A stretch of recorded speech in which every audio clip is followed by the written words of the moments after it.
Hey, welcome in all my hard hitters to the episode of Knock the F Out podcast for 31. Here with my right hand man from the land, Mr. Carl Cleveland. Hey, man, it's been a little while, man, since we did some KTFO business together, man. You had Mr. Big 3-0 show, man, but you back now, man. What's going on with you? You know what it is, man. I'm out here living, out here grinding, working, ready for this great night of boxing to come on, man. Trying to see what it is. So hopefully we won't be disappointed. The last night of boxing was damn good. So hopefully this will be the same. Oh yeah, most definitely. We definitely about to get into that. That's a perfect segue, man. Since January, Mr. Cleveland, man, we covered a lot of fighters, man. We covered a lot of fighters, but we never covered this fighter, Vasyl Lomachenko. You know, we're going to peel back the onion a little bit on Vasyl Lomachenko. But first, you know how we do, man. We got to knock out some news, man. Hey, you brought up last week. Let's start with the crusher. All right, Sergey Kovalev. Now, check this out, y'all. A few weeks prior to that fight, and we had this conversation talking about this, Mr. Cleveland. Sergey Kovalev got kicked off a plane, man, for acting crazy, man. Acting crazy. I mean, he was making some kind of rude, nasty comments to the women. You know how Sergey Kovalev is when it comes to those women, man. As a matter of fact, I think it was about a handful of years ago when he straight up struck a woman in her damn face. I think it's pretty much safe to say that Sergey Kovalev got a lot of issues, but however, he did manage to handle one issue last Saturday night, and that was his fight against Anthony Yard. And Mr. Cleveland, we talked about this, man. That fight was for Anthony Yard to win. The only thing about Anthony Yard was wind kicked in. He was out of gas by the fourth or fifth round.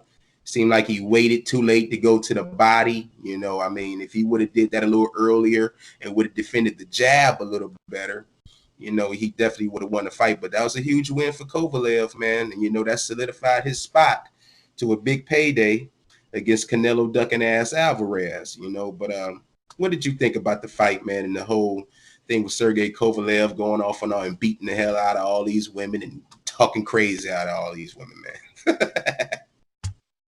Well, that ain't nothing new with Sergey the Stalker, man, because I don't know if you know about him being caught hiding behind the bushes on the broad, man. So I'm yeah. So this ain't nothing new, man. He out here punching dogs in the faces. Yeah, he on that Trump mentality. Grab him by the twat, man. So that was nothing new for me. As far as the Anthony Yard fight, man, is what we talked about. I told you like Sergey was gonna win. You picked Yard, man. I said, look, I love to pick Yard, but he ain't shown me nothing, man. He did better than I expected him to do.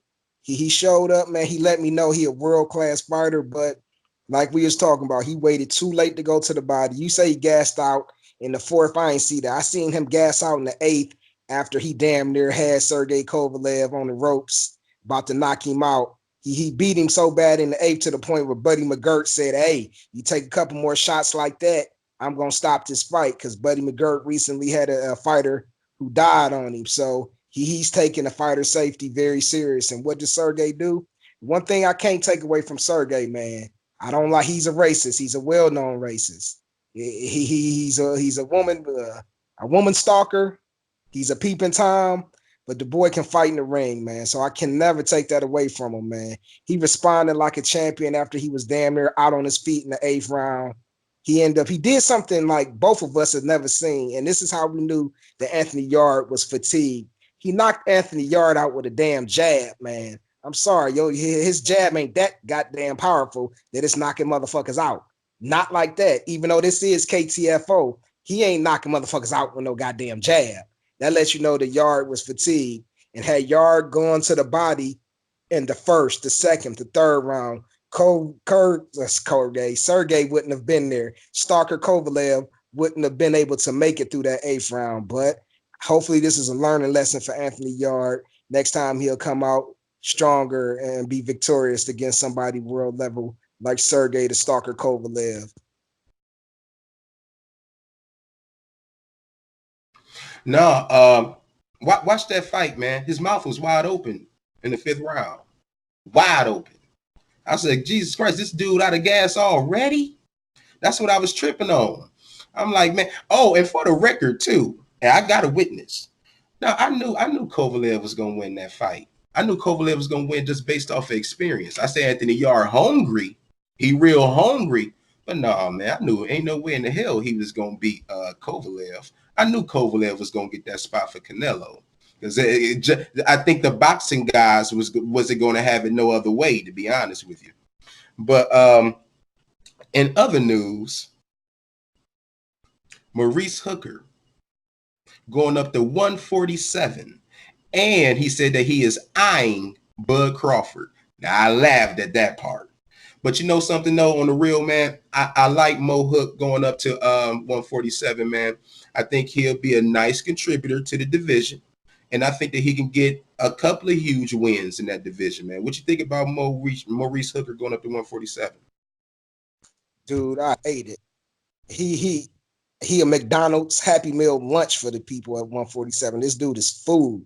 He be better suited, getting a nutritionist, staying in better shape in the off season and sticking at 140. At 140, I think he could have dominated, because that Jose Ramirez fight, I actually believe, had he not got that fucked up knockdown that wasn't a knockdown in the first round, where Jose stepped on his foot and the referee called it a knockdown, even though no punch land, and it got him behind, and that fucked up his game plan. So it forced him to be a little more aggressive than what he normally would have been. He could have stuck behind the jab and just outboxed Jose Ramirez that fight. Instead, he felt like he had to get that round back, and he ended up getting himself into a firefight he couldn't win. As far as him at 147, nah, man. If anything, he gonna be a gatekeeper. I can't see him beating Earl. I can't see him beating Bud. I can't see him beating Porter. I can't see him beating Danny Garcia. I can't see him. I mean, anything is possible. I just don't see it. So, man, Mo Hooker, I fucks with you, man. You came out to that South Side to realist. Us boys in Ohio, we fuck with y'all Texas cats heavy. But man, I can't see him doing anything but being food for the cats at 147. And take that goddamn look off your face because I said Sean Porter, motherfucker. Did you hear what I said? I said he'll get a couple of big wins at 147, and he was included. He'll beat the shit out of Sean Porter ass. He'll beat Sean Porter. He'll beat Ugas. He'll have some success at 147. He'll beat those motherfuckers. Now, he ain't beating the elites. He ain't beating no Bud. He damn sure ain't beating no Arrow. He ain't beating no Pac-Man. Shit. But he'll beat Porter. And I hope that day does come to fruition. I'm telling you, man. And I was listening to somebody this morning who was really, really taking up for him, man. I cannot wait till September 28th. Do you have no idea, man? I wish I could go to bed right now and tomorrow be September 28th, man. Dude, Errol Spence Jr. And you know I'm a Bud guy. I rock with Bud. Errol Spence Jr., and I'm saying this right now, everybody. He is going to kill Sean Porter, man. You know something, man? People talk about how Sean Porter's acting a little different. Errol is also acting a little different too. I've never really seen Errol be so determined this time. I mean, be so determined to knock a man out. That motherfucker is on a mission, dude. Clearly. He ain't settling for no fucking decision. He want to knock this man head off. And that's exactly what this motherfucker's going to do September 28th, man. They talk about levels. Keep this in mind, and I'm going to always say this. People talk about it's levels to this, and you're comparing resumes and shit. All right, you go ahead and compare resumes with a bunch of little hands. It's irrelevant to me. Let's see what he does against the elite. I know what's going to happen September 28th. And Errol Spence Jr. is going to show everybody that it is levels to this. And Sean Porter ain't on EJ's level by far. That wasn't even a part of the show. I had to add that on in there. That was an improv shit. But when you mention that motherfucker's name, I cringe. And it's my mission to make sure that everybody know September 28th, that son of a bitch will be inside the PBC permanently. I'll let you put a bow on it before we go to the next segment. Take that hate out your heart, man. That's your kin, and you up here acting like you ain't never seen me before, acting like you don't know who he is, man. Stop getting mad because he took your 10th grade girlfriend because he had a Mercedes, man. Get all that haterade out your system. The boy is from around the corner, man. Come on, fam. I don't know what your disdain is for this cat. Like I said, you would have thought he took Chuck's first high school sweetheart. This dude just can't stand Sean Porter, man. I know what it is. He don't like his style, but man, the way you be going on at that boy, man, you think it's something personal, man. We both do agree. We both agree about the outcome, about who's going to be the winner of that fight, but it's going to be a lot closer than what you think. You think it's going to be a lopsided destruction by EJ, man. We're going to get more into that as the fight blooms closer. So let's go on to the next subject. And you keep talking and stealing my girlfriend. Dude, he could pull up in the Benz. They still gonna ride in my bucket sharing my 12-piece nuggets. I don't, he can never steal shit from me, but he done stole some fights, but like you said, we'll get back into that come September 28th. Hey, but let's stick to the welterweight division though, man. I don't know if you ever heard of this dude named Carlos Baldomir, but he was sentenced to 18 years in prison for sexually abusing his 7-year-old daughter at the time. This happened back in 2012. But justice was finally served.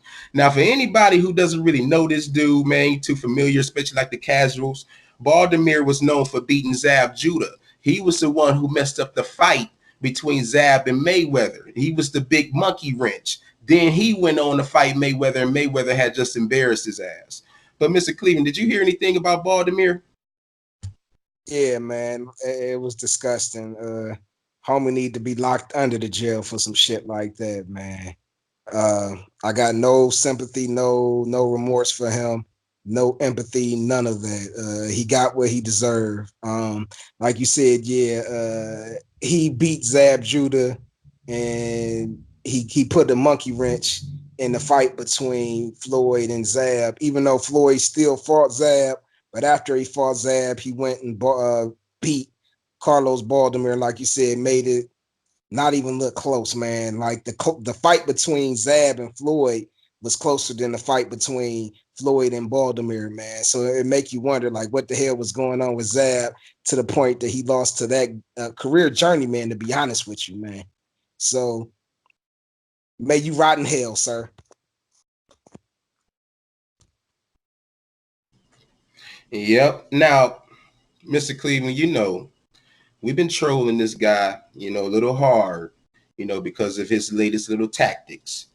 But you know how I always call him Canelo ducking ass Alvarez. Now, sometimes I got to wonder though, man, because now is he really ducking now, Mr. Cleveland? We had this conversation. But some interesting reports had came out a little while ago. Canelo just, recently relinquished that IBF title. So now we shifting over from Eddie Hearn to De La Hoya now. Now De La Hoya starting to have some problems in house. Like now Canelo was claiming that he had no idea what was going on with the whole IBF situation. He wanted to keep the IBF, but he had to relinquish it because he didn't make his mandatory date. He said he's very pissed about this situation. He had no idea what was going on. And on top of that, Mr. Cleveland, Golden Boy Promotions top prospect Ryan Garcia just came out and said he ain't happy over there. They ain't promoting him. They ain't giving him big fights. What the hell is going over there in Golden Boy? Or do you think it's just a ploy? I think with Sweet and Low, it is a ploy, man. I can understand this if this was his third, fourth, fifth year in the game. Sweet and Low been in the game for damn near 10 years, man.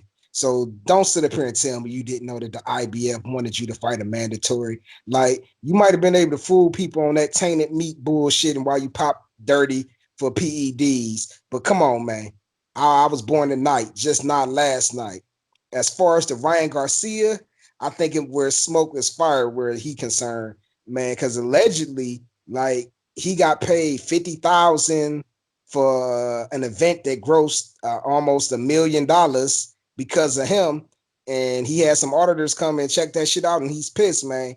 So I actually think that Ryan Garcia, he want his money, and like you said, he ain't been promoted properly. He don't feel like he feels like he should be a bigger star. Got all these Instagram and Twitter followers, man. Feel like he should be getting paid like he's the second best dude signed to Golden Boy, and he basically getting paid chump change to get in these fights. So I'm glad he is starting to take his career in his own hands.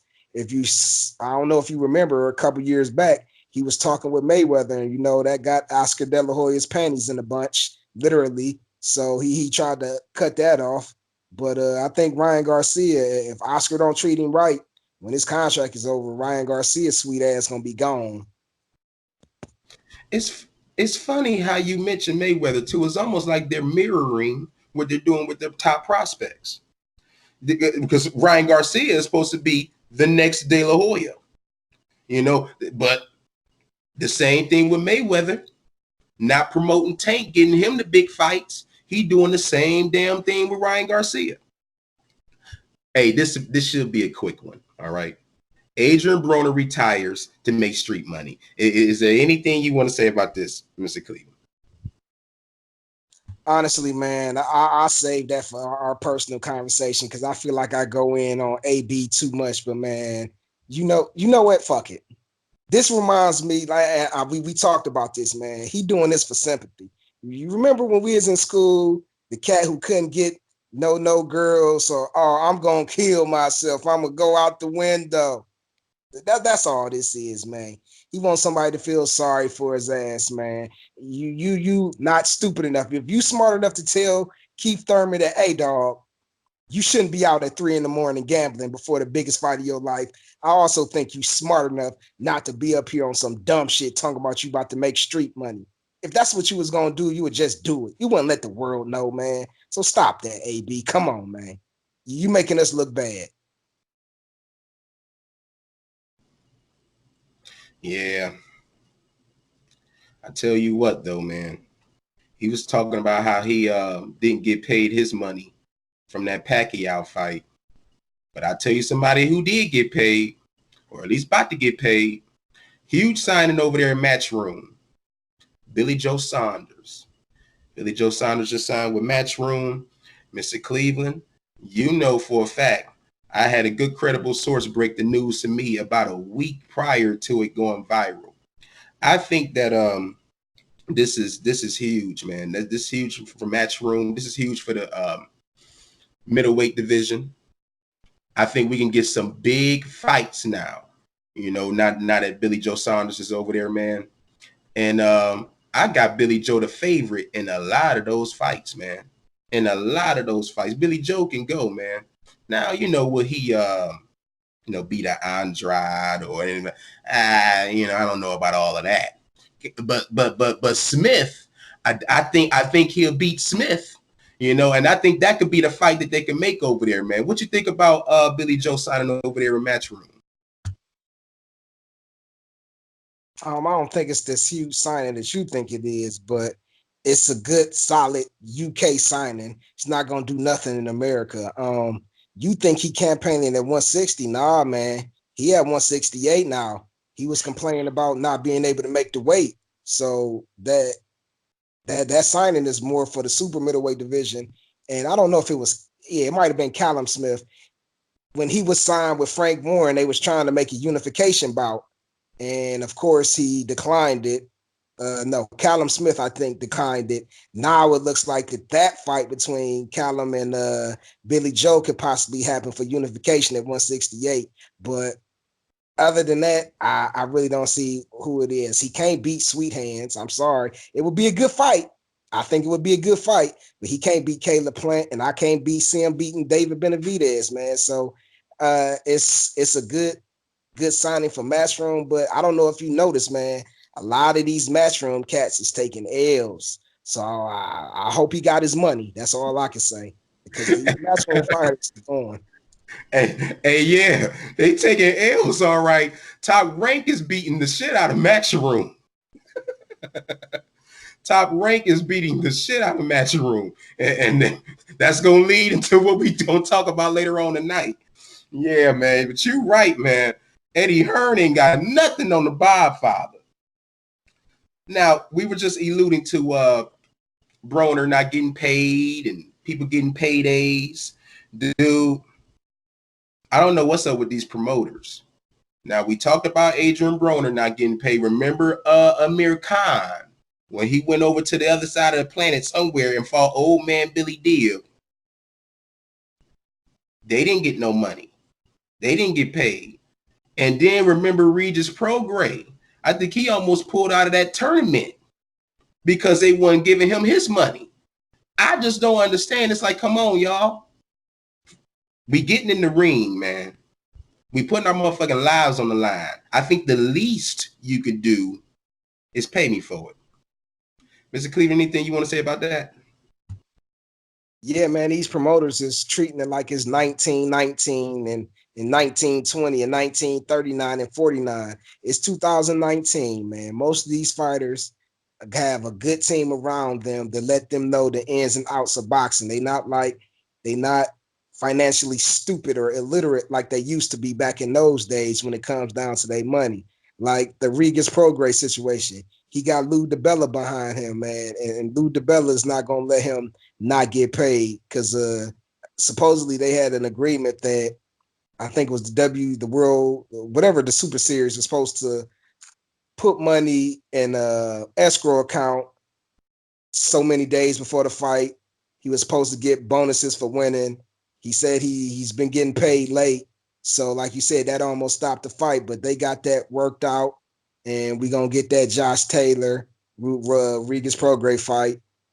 Hopefully Regis win, but we'll talk about that when it's closer to the date. Man, you got me thinking about Billy Joe, man. So he went up to 168. He'll get that Callum Smith fight, definitely, though. He'll get that Callum Smith fight. Yeah, man. Damn, man. That's interesting. I didn't know that he campaigned. Yeah, because he was having problems with the whole weight thing, man. Now, yeah, it's all coming back now. Let's get into some confirmed fight dates.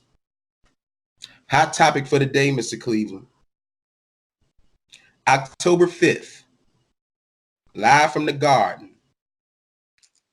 We're going to have Triple Flea, because the way his ass been fleeing away from the good competition, that's his new name over here. You're going to have Triple Flea.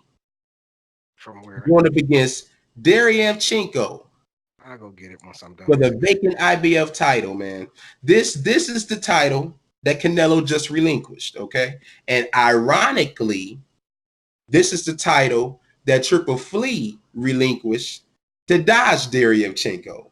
So it's funny how everything comes to a full circle. Now, even though I'm edging out the win for Triple G, Mr. Cleveland, I hope Deryevchenko beats the shit out of Triple Flea, man. I'm not joking, man. Dude, this is a winnable fight. A winnable fight for Deryevchenko. He ain't no slouch now.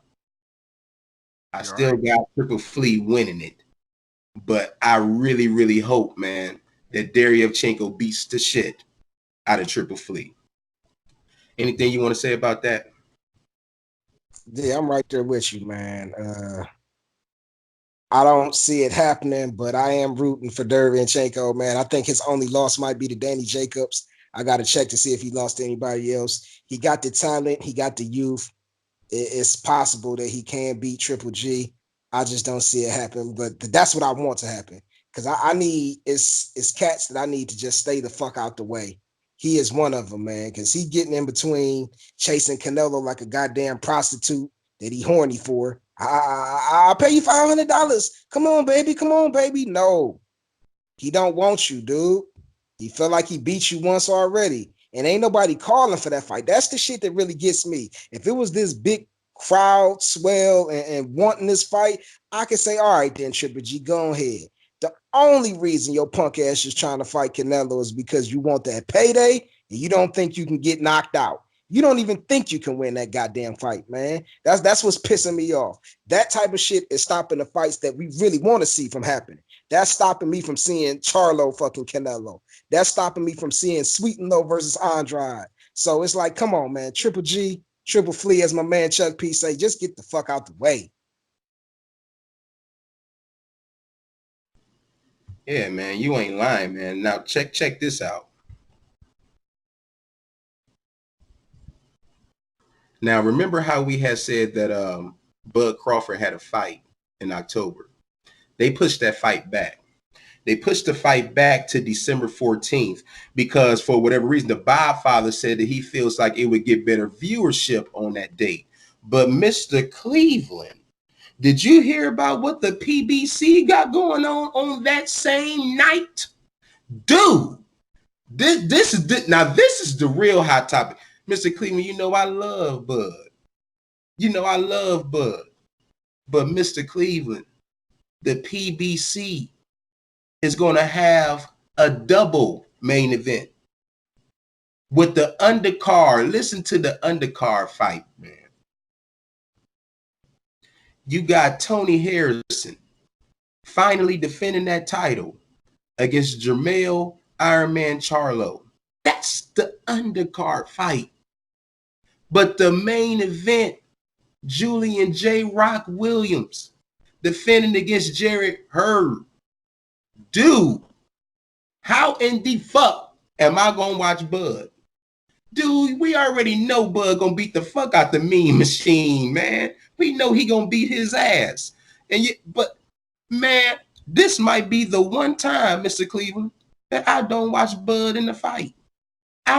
Dude, if you think I'm gonna miss that Julian J. Rock Williams and Hurd, and especially that goddamn Tony Harrison and Jermell Charlo, dude, you know how much I wanted to watch that motherfucking fight. I thought that would be the fight of the summer. Sure, we got a good one in Pac-Man and Third Man, but dude, you know this was the fight I wanted, man. The way they hyped that shit up, man, and all the big controversy after the first fight, now it's finally happened, man. And ironically, almost one whole year after the fight. The first fight was December 22nd, the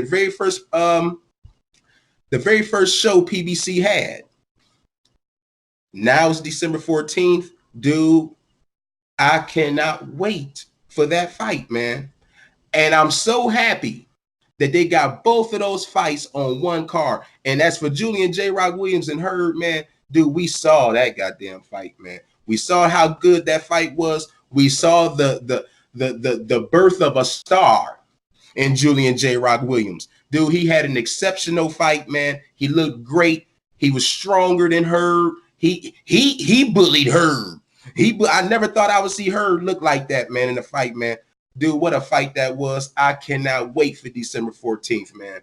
What you got to say about this, Mr. Cleveland? That's the hot topic.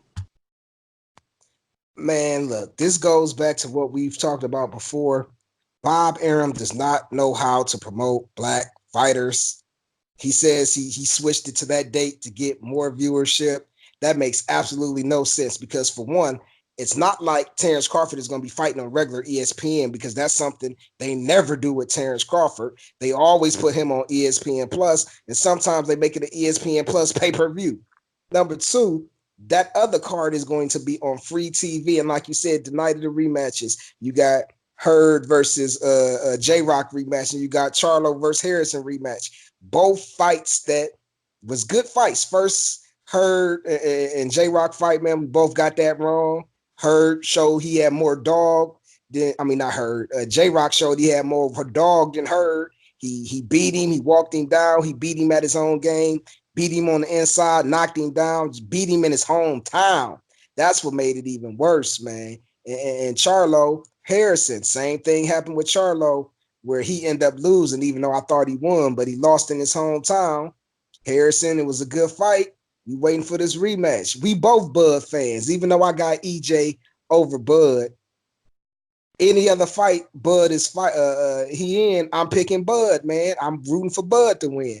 But it's like you don't want Bud to be successful. I actually think this is a ploy for Bob Arum. So the next time his contract comes up, he can try to lowball him on the offer and say, well, you look at the numbers, they just not adding up, Terrence. I can't see myself paying you all that money. You're not Floyd Mayweather. So, I mean, I really think that he is sabotaging Bud's career. I hope Bud is smart enough to actually look at this thing and say, this is some dumb shit. Like, you going to put me up against that card? Come on, man. It's just bad business for Bud. So I really hate the fact that he's going to go up against that, and his viewership is going to suck. It wouldn't surprise me if he don't even get 100,000, man. While that other card is going to be in the millions, probably 2 million, because it's going to be on free TV.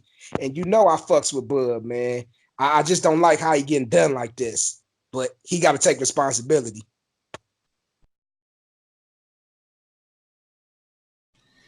Yeah, man. I mean, hey, when you're right, you're right. You know. But now let's talk about this fight tonight. We got a unification title fight, man, between Vasyl Lomachenko defending against Luke Cool Hands Campbell. Let's start with Mr. Cool Hands, Luke Campbell, shall we? Luke Campbell comes into this fight with 20 wins and 2 losses. All right. Luke Campbell, great amateur background. I think him and Vasyl both went gold in 2012. He's a come forward fighter. Big guy, bigger than Loma. You know, he got everything in his favor to win the fight.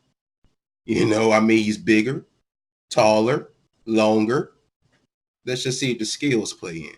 You know, and Eddie Hearn and Match Room, they definitely see him being one of the brighter stars for the promotion. But is he ready for Loma? Let's see, man. Let's get into Lomachenko. Lomachenko comes into the fight with 13 wins, 1 loss, with 10 knockouts. Loma's a very accomplished fighter. I mean, hell, he done won gold and championship damn near everywhere he done landed, you know.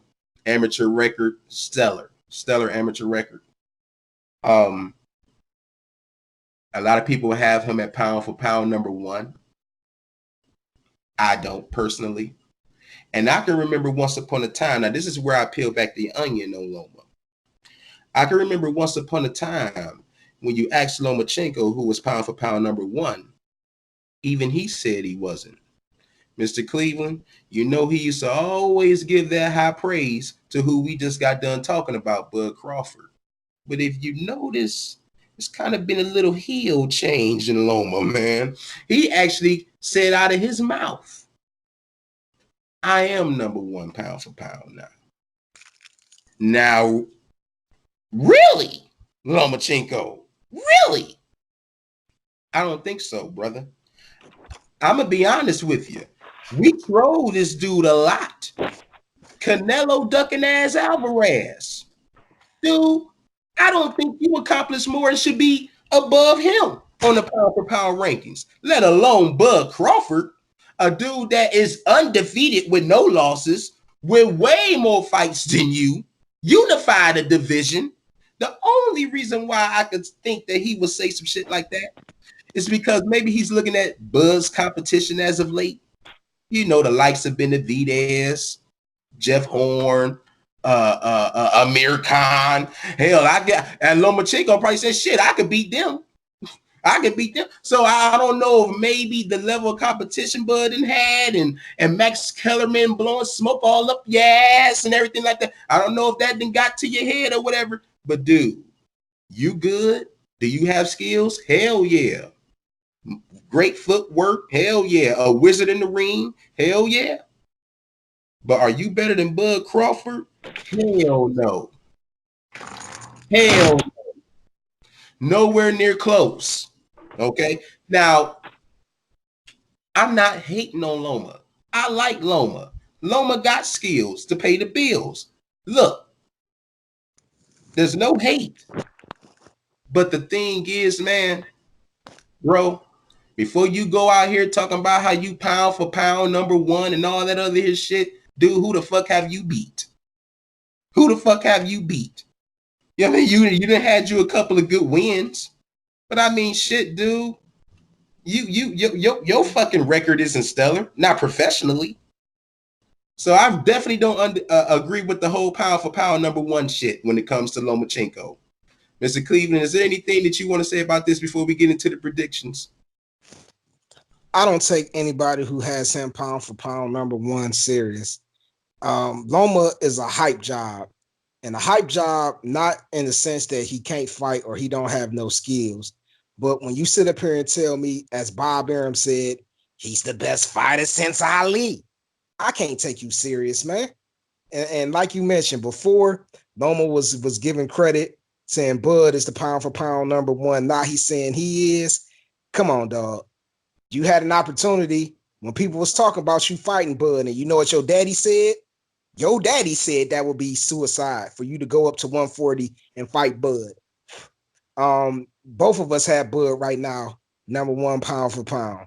I'm not saying Lomo ain't got skills because he do got it, but this is a hype job. This is a hype job to push him to the forefront of ESPN boxing, and it's not working, man. You can fool some of the casuals, man. You can fool stupid ass Teddy Atlas, who I lost all respect for when he had Bud and Andre Ward right there, and he sits up and tells them that a cat who ain't got 15 fights is better than both of them. Like, are you serious? All the work both them dudes put in, and you still gonna have him over them? Nah, man. Like Chuck said, you got a couple good wins. You beat Rigondeaux, but Rigo had to come up 2 weight classes to fight you. You beat Nicholas Water after like he had a year off from the ring. Those was his 2 best fights, and we talked about this.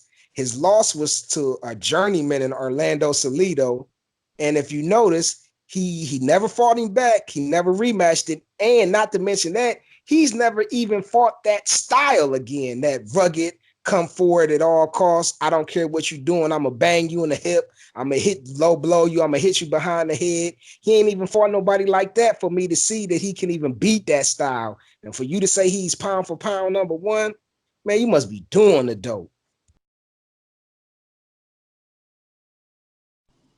It's pure utterly ridiculous. Like I said, dude, I got Canelo over him in the pound for pound rankings. He ain't done more than fucking Canelo Alvarez. You know, but prediction time. You know, let's put the spotlight on him. Okay. Now, Luke Campbell, you got a good boxing IQ, which means you should know that your keys to success is to use your length, use your feints, work your jab, man. You know what I'm saying? This is simple shit here. Now, you got a great boxing IQ. You should definitely know that because those are your advantages. You're the bigger fighter. You're the taller fighter. You got the longer reach. Keep him at bay with the jab. Keep him honest with that jab, man. But with all that being said, I got Lomachenko winning this fight, man. I think Lomachenko, man, will you know, around that 4th or 5th round, because I got it, you know what I'm saying, being close about until then. I think Lomachenko would defend the jab, get in the inside, you know how he does, man, and then just start picking them apart, man. That's one thing about Loma. He can adjust, you know, and I think he would definitely adjust to Luke Campbell. And around like that 5th, 6th round, you'll start to see him kind of outclass him. I don't see anybody getting knocked out in this fight. I got Lomachenko winning in a all right, by unanimous. I say unanimous. At first I was going to go split, but I got Lomachenko winning unanimous decision in a long 12-round boring fight. Mr. Cleveland, what you got? Like you said, man, Luke Campbell, he does have all the physical advantages. Something else that he needs to do besides just throwing the jab, he has to have jab variations. like speed. Like he got to throw it at 10, or then he got to throw it at 7. You can't let Lomo get your timing, because once he gets your timing, then that's going to allow him to process you even that faster, man. It kind of similar to how you view it, man. I think it's going into the fourth, fifth round. You might have it 2 rounds apiece. Then Loma is going to start to pick him apart. I actually think it's going to be a split decision win for Loma, because it is in the UK. You're going to have one of them judges give it to Luke Campbell. But I see another matchroom fighter taking the L. I know I was just hard on Loma, and I called him a hype job. Like I said, it's not because he don't have skills. It's obvious the boy got skills to pay the bills, but it's also obvious that they are pushing a narrative that is not true, that he is just the best thing since sliced bread. He the best thing since Ali. When other fighters who fought in the same style he fights in, they called him boring.